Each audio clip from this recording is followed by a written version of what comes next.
కుండలిని అంటే సంస్కృతంలో చుట్టలు చుట్టబడినదని అర్థము. యోగ శాస్త్రం ప్రకారము ఇది మన వెన్నెముక చివరన ఉండే మూలాధార చక్రంలో మూడున్న చుట్టలు చుట్టుకున్న పాము వలె నిర్దిస్తుంది.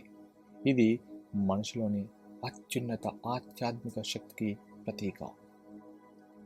సాధారణంగా ఈ శక్తి నిద్రాణ స్థితిలో ఉంటుంది.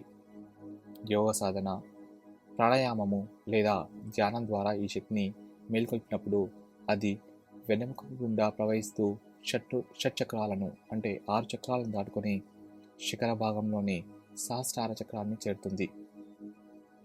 కుండలిని మేల్కొనే సమయంలో శారీరకంగా మరియు మానసికంగా కొన్ని మార్పులు కనిపిస్తాయి. ముఖ్యంగా శారీరక అనుభూతులు అంటే వెన్నెముకలో వేడి పుట్టడము, విద్యుత్ ప్రవాహం లాంటి జలధరింపులు అంటే టింగ్లింగ్ సెన్సేషన్స్ రావడము లేదా ఆకస్మికంగా ఒళ్ళు వణకడము. మానసిక మార్పులు అంటే అమితమైనటువంటి శాంతి, అకారణంగా ఆనందం చెందడము లేదా పాత జ్ఞాపకాలు, భావోద్వేగాలు ఒక్కసారిగా బయటకు రావడము. అలాగే అతీంద్రియ శక్తులు అంటే శబ్దాలు, రంగులు లేదా కాంతిపై ఏకాగ్రత పెరగడము. కుండలిని వల్ల ఆత్మజ్ఞానము, మానసిక ప్రశాంతత, సృజనాత్మక వంటి ఎన్నో ప్రయోజనాలు ఉంటాయి.